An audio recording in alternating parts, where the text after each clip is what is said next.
Il faut t'aimer pour t'écrire ce soir, car je suis épuisé. J'ai un casque de fer sur le crâne.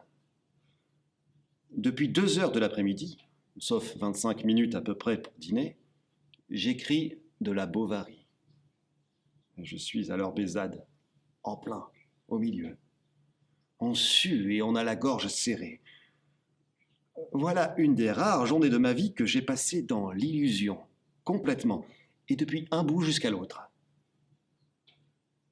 Tantôt, à 6 heures, au moment où j'écrivais le mot « attaque de nerfs », j'étais si emporté, je gueulais si fort et sentais si profondément ce que ma petite femme éprouvait que j'ai eu peur moi-même d'en avoir une. Je me suis levé de ma table et j'ai ouvert la fenêtre pour me calmer. La tête me tournait. J'ai à présent de grandes douleurs dans les genoux, dans le dos et à la tête. Je suis comme un homme qui a trop foutu, pardon de l'expression, c'est-à-dire en une sorte de lassitude pleine d'enivrement.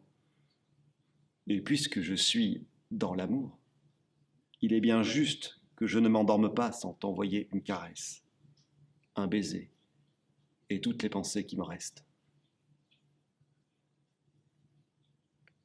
Cela sera-t-il bon? Je n'en sais rien. Ce qu'il y a de sûr, c'est que ça marche vivement depuis une huitaine, que cela continue, car je suis fatigué de mes lenteurs. Mais je redoute le réveil, les désillusions des pages recopiées.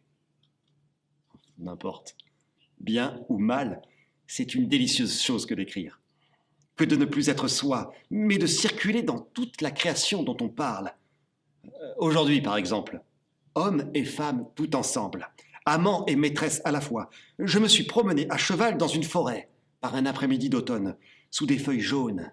Et j'étais les chevaux, les feuilles, le vent, les paroles qu'ils se disaient, et le soleil rouge qui faisait s'entrefermer leurs paupières noyées d'amour. Est-ce orgueil ou piété?